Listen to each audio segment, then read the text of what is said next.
O tema da minha mensagem é crentes ou cristãos. Eu já falei isso diversas vezes, eu gosto muito de documentários. E um dos que são meus preferidos são aqueles voltados para os animais. Eu gosto muito de Discovery Channel, de Animal Planet e de tantos outros documentários. E esta semana me saltou o exemplo da borboleta e de seus estágios, começando pelo ovo até a lagarta, o que nós chamamos de casulo, que é a pupa, e a borboleta em si. E me parece que esse é um percurso, é um caminho daquele que um dia estava num ambiente tão pequenininho e depois rasteja por um tempo e depois é guardado num ambiente cujo qual, quando ele sai, ele está pronto para voar. E eu comecei a fazer uma analogia disso com a nossa caminhada de fé. E aí me veio a pergunta: se todos aqueles que vêm para a igreja conseguem voar, se todas as lagartas que chegam aqui, nós conseguimos criar um ambiente propício para que ela consiga viver uma transformação. Ontem eu falei num evento secular, num summit lá em Curitiba, que o tema era transformatória, que a proposta era falar de um ambiente de transformação. Eu sempre falo para mim em primeiro lugar. E aí eu comecei a olhar para esse título: eu sou um crente ou eu sou um cristão? Como é que isso acontece? Quando acontece? Quando isso vai ser verificado? Então eu quero passar para vocês rapidinho aqui, para que você possa refletir. Se tem uma coisa que eu não gosto, é de um ambiente de manipulação. Eu acho altamente sadio pessoas olharem para aquilo que está sendo dito, avaliarem, colocarem seus contrapontos e entenderem, muito mais do que apenas absorverem. Antes de absorver, entender aquilo que está sendo absorvido. Então a minha pergunta é: eu, Cláudio, sou crente ou sou cristão? Eu entendo o que é isso, como isso acontece. Eu fiz de uma forma muito simples, é só para você refletir. Esse culto é mais apertadinho, O segundo culto é mais flexível. Pastor César vai estar falando no segundo grupo, no segundo culto. Mas preste atenção, todo cristão, ele obrigatoriamente tem que ser crente. Não há um cristão que não seja crente. Mas é importante você entender que nem todo crente já conseguiu se tornar um cristão. Então, quando você vê um cristão, automaticamente, ele obrigatoriamente tem que ser crente. E o que nós chamamos de crente, O que é um crente? Me parece que o crente tem a ver apenas com o acreditar. Basta que você acredite e isso já confere a você o título de crente. Mas quando é que eu migro de crente para cristão? Me parece que o cristão não tem apenas a ver com o crer, tem a ver com um se tornar parecido. Me parece que quando alguém se torna um cristão, e preste atenção do nome que está por detrás disso, O que é um cristão? É alguém, na verdade, que se parece com Cristo, que seus valores são parecidos com o de Jesus, que o seu comportamento é parecido com Jesus. Inevitavelmente, sabemos que, se é esse o posicionamento, é impossível que o novo convertido, que uma pessoa que se converta numa noite e que levante sua mão, se torne um cristão. Se cristão é se parecer, é tornar-se parecido, é receber valores, princípios, comportamentos, As pessoas que chegam, elas conferem a si o título de crente. Aquele que agora começa a colocar a sua crença. Ou seja, nós podemos indicar que temos na igreja. E essa é uma pergunta, não é uma afirmação que eu coloquei aqui, fiz questão. Isso pode nos indicar que nós temos na igreja mais crente do que cristão, ou mais cristão do que crente? Não responda para mim. É só para você. Na igreja que frequenta, no projeto Recomeçar, das pessoas que você conhece, você lida mais com crentes que ainda estão buscando, né, o novo estágio de cristão, ou você já lida com bastante cristãos? Pense nisso, até porque se você olhar por esse prisma, você vai ter mais estabilidades para caminhar na sua comunidade de fé. Porque você vai entender que muitas pessoas se comportam de determinada forma, falam, fazem, agem de determinadas maneiras, simplesmente porque ainda estão no estágio de crente. Então eu pergunto a você, será que seria correto eu ler para vocês a primeira carta do apóstolo Paulo à igreja de Coríntios, capítulo 13, verso 11, e pegar um texto como esse? Dá para colocar para mim? 1 Coríntios 13, 11. Vamos lá, me ajude aí. 1 Coríntios capítulo 13, verso 11. Se não der, é só sinalizar que eu sigo. Porque o nosso computador estava travando ali. Não? Isso. Não, 1 Coríntios capítulo 13, verso 11. Isso. Quando eu era menino, falava como menino, sentia como menino, agia ou discorria como menino, mas logo que cheguei a ser homem, acabei com as coisas de menino. Será que seria pertinente? Será que Paulo poderia estar querendo dizer, quando eu era crente, eu falava como crente, eu sentia como crente, eu agia como crente, mas logo que eu cheguei a ser cristão, a primeira coisa que eu fiz foi acabar com as coisas de crente, com o agir de crente, com o vocabulário. Eu mudei de estágio. Será que seria pertinente eu dizer isso? Pense sobre isso. Eu queria que você pregasse hoje comigo, que você meditasse. Será que seria isso quando eu era menino? Quando eu era infantil? Sabe? Quando eu ainda não tinha maturidade? Então o que eu fazia? Eu falava, agia, sentia como menino, me comportava. Mas logo que eu chego a ser homem, o comportamento de meninice, a infantilidade, ela dá lugar agora a uma nova postura. Alguém que para de rastejar e começa a voar, que vai para uma nova fase de sua vida. Me parece que dá para a gente fazer bem essa analogia. Há uns 20 e poucos anos atrás, eu vi uma mensagem de pastor Silmar Coelho. E ele disse que estava fazendo uma obra na igreja dele. Quando eles estavam carregando tijolos naquela correntinha, passa o tijolo. E ele disse que alguém gritou, acabou o tijolo! Só que tinha um tijolo na correntinha. E ele fazia parte de algum momento daquela corrente. E ele não se preparou para receber o último tijolo que vinha. E aí o indivíduo, quando fez o movimento, o tijolo bateu, né? E rasgou. Eu não lembro a parte do seu corpo, se foi a cabeça, eu não lembro. E aí então saiu aquele sangue e levaram ele pro poço.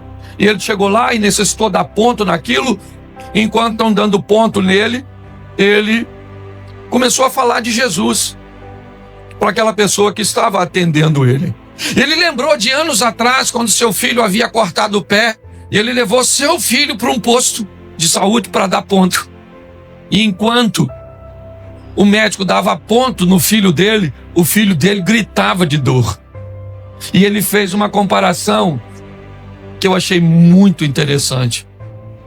Ele disse que enquanto o menino dele gritava para receber os pontos, ele pregava para as pessoas que estavam dando pontos nele.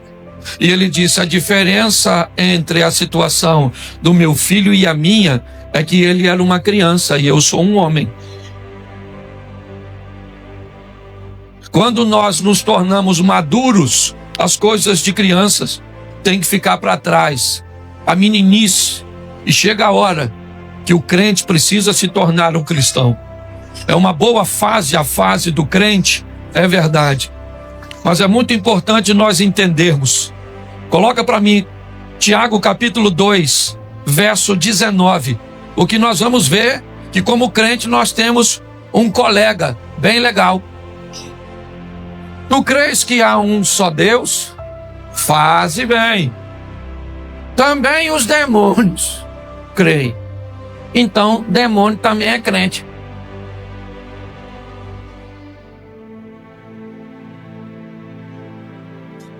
Dava até para fazer parte de nossa congregação. O difícil vai ser transformar essa fera num cristão. Então eu preciso que você entenda isso, porque a Bíblia está dizendo isso. Você crê, você é crente. Isso é o que o início do versículo, olha. Tu crês, é uma coisa bem individual. Você crê que há um só Deus? Nossa, isso é extraordinário. Você faz bem, mas eu preciso te dar uma notícia. Isso também, o diabo, o demônio, também é. Ou seja, esse título, ele também recebe. Até porque ele não tem dúvida nenhuma. E se tem alguém que não tem motivo nenhum para não crer, esse alguém é ele, que já está no contexto espiritual. Então me parece que a grande essência da igreja é tornar essa proposta viável. É fazer com que as pessoas que entram pelas portas, é fazer com que as pessoas que acessam esse ambiente consigam primeiro se tornarem crentes, porque aqui entra ateus. E entra pessoas que não são ou não se intitulam ateus, mas que não têm envolvimento nenhum com Deus.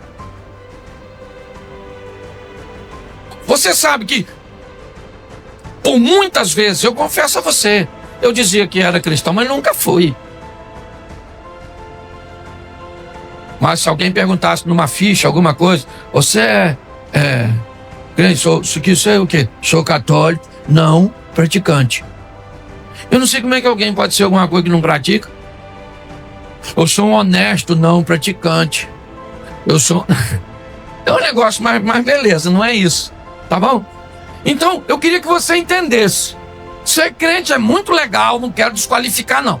Mas é só uma parte desse processo. Mas pastor, dá para todo mundo ser crente? Como é que é isso? Para quem é esse negócio? É tão difícil. Para quem é esta proposta? Vamos lá.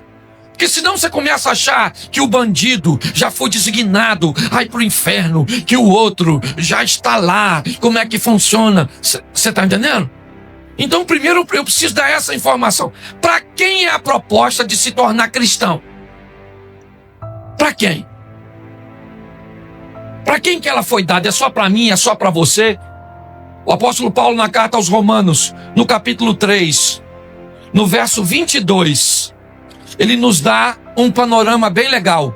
Coloca pra gente aí Romanos 3, 22. Isso é a justiça de Deus pela fé em Jesus Cristo para todos os que nele crê, porque não há de fé, não há diferença. Verso 23, coloca para mim. Põe o 23, só para...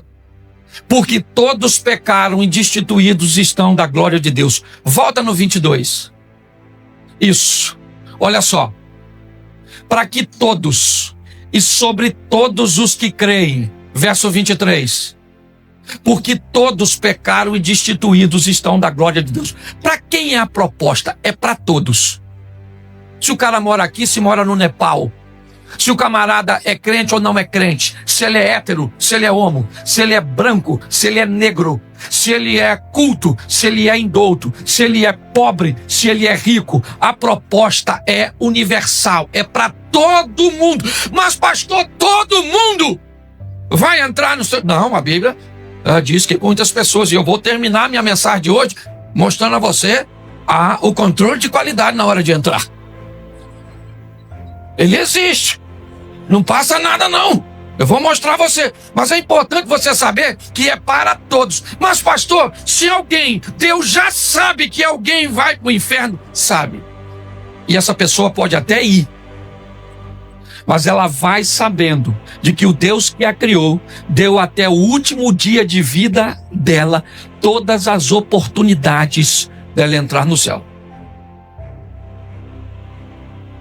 Isso é importante. Mas ela não quis. Beleza, mas todas as oportunidades ela teve. Então eu preciso te mostrar alguns versículos. Coloca aí, João capítulo 1, verso 12. Todos, faço questão de mostrar que é para todo mundo.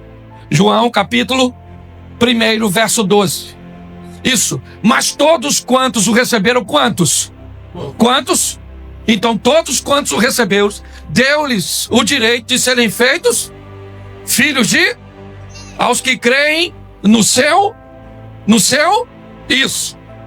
Mas bota o verso seguinte: os quais não nasceram nem da vontade nem da vontade do homem, mas presta atenção no 12.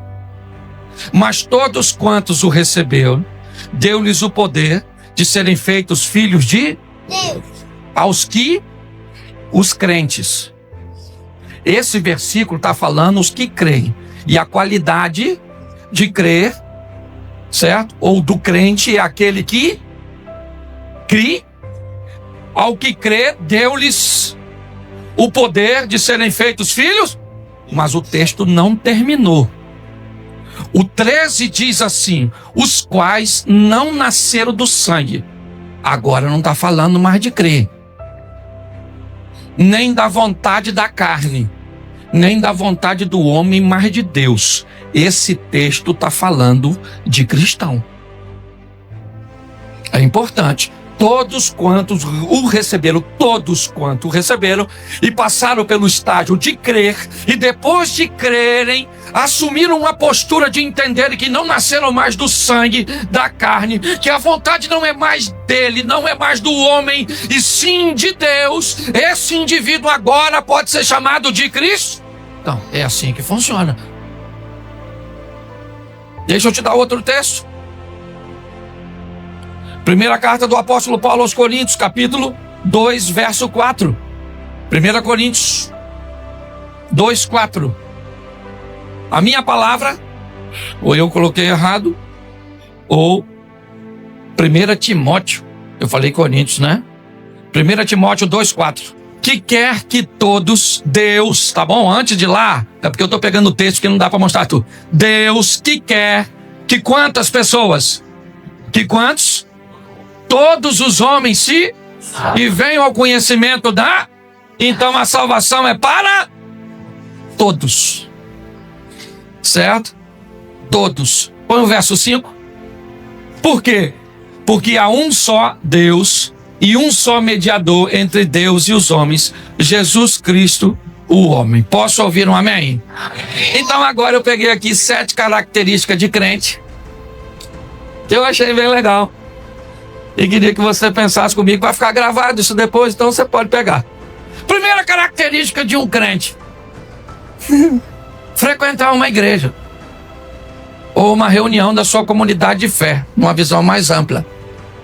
Certo? O cara é muçulmano, frequenta uma sinagoga. Ele é judeu, uma mesquita. Ou melhor, o contrário.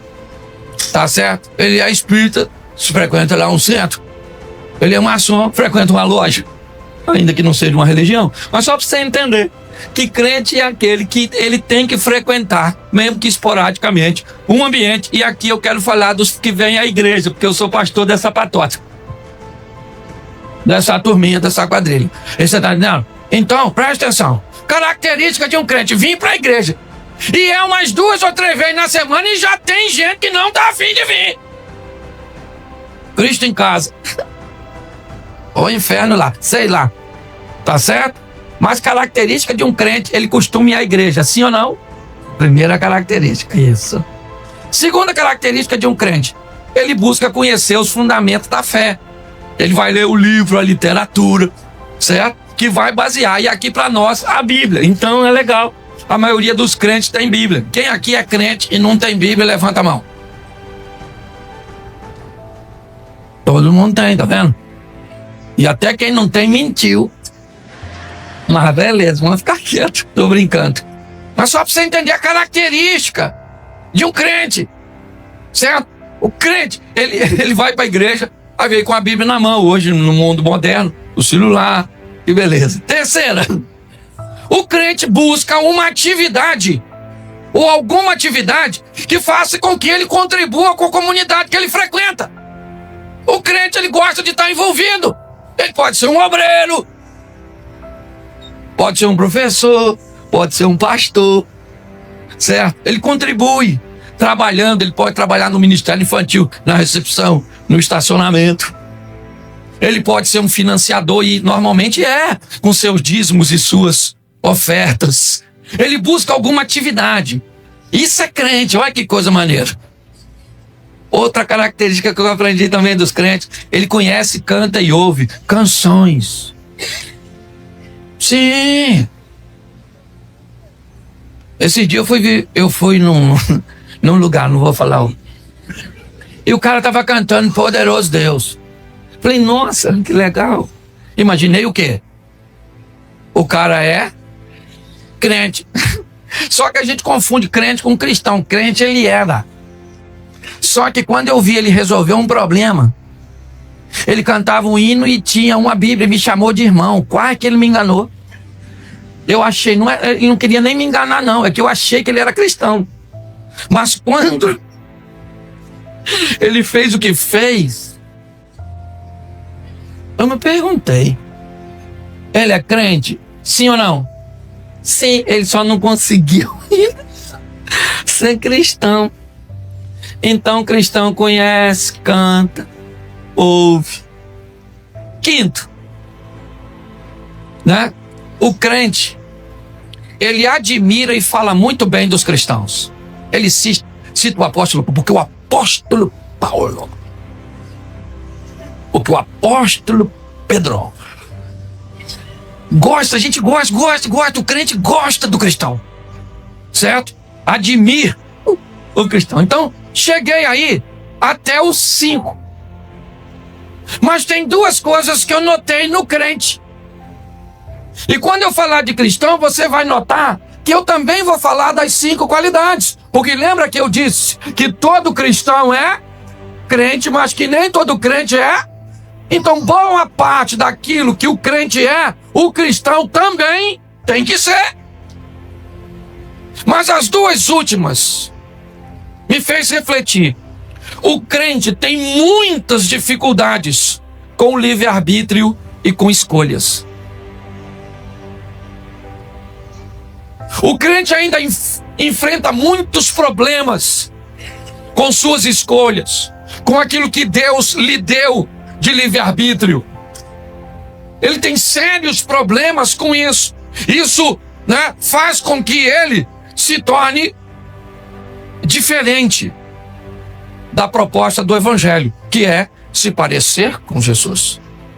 Esse foi um problema sério do apóstolo Pedro.